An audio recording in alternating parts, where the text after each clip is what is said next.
एक गांव में एक किसान रहता था। वह रोज सुबह सुबह उठकर दूर झरने से साफ पानी लेने जाया करता था। इस काम के लिए वह अपने साथ दो बड़े घड़े ले जाया करता था, जिन्हें वह एक डंडे में बांधकर अपने कंधे पर दोनों तरफ लटका कर लाया करता था। उनमें से एक घड़ा कहीं से थोड़ा सा फूटा था और दूसरा एकदम सही। इसी वजह से रोज घर पहुंचते पहुंचते किसान के पास 1.5 घड़ा ही पानी बच पाता था। ऐसा होना नई बात नहीं थी, इसको 2 साल बीत चुके थे। सही घड़े को इस बात का बहुत घमंड था। उसे लगता था कि वह पूरा का पूरा पानी घर पहुंचता है और उसके अंदर कोई भी कमी नहीं है। वहीं दूसरी तरफ फूटा हुआ घड़ा इस बात से बहुत शर्मिंदा रहता था कि वह आधा पानी ही घर पहुंचा पाता है और किसान की मेहनत बेकार चली जाती है। एक दिन की बात है, वह बहुत दुखी और उदास था। जब परेशानी हद से बढ़ गई तो उसने फैसला किया कि वह किसान से माफी मांगेगा। किसान से बोला, मैं बहुत शर्मिंदा हूँ, मैं आपसे माफी मांगना चाहता हूँ। तो किसान ने पूछा, भाई तुम किस बात से शर्मिंदा हो? छोटे घड़े ने दुखी होते हुए कहा, शायद आप नहीं जानते हैं, मैं एक जगह से फूटा हुआ हूँ।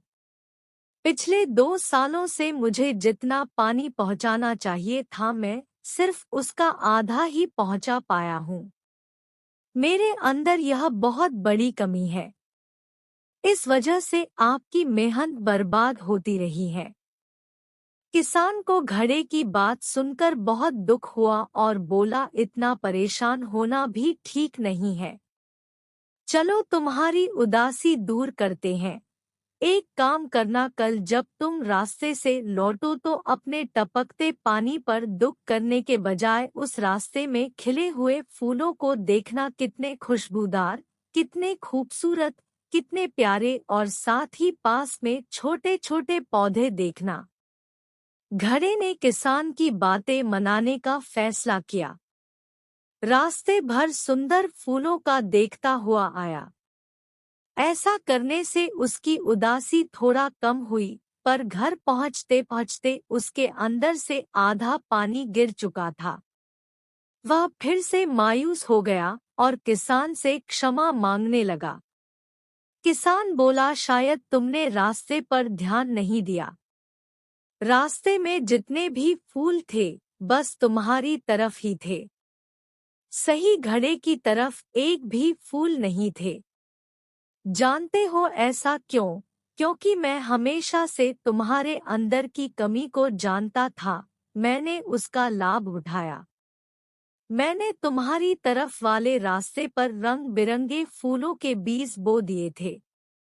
तुम थोड़ा थोड़ा करके सींचते रहे और पूरे रास्ते को इतना खूबसूरत बना दिया। आज तुम्हारी ही वजह से मैं इन फूलों को भगवान को अर्पित कर पाता हूँ, अपना घर सुंदर बना पाता हूँ। तुम ही सोचो, अगर तुम जैसे हो ऐसे ना होते तो भला क्या मैं यह सब कुछ कर पाता है।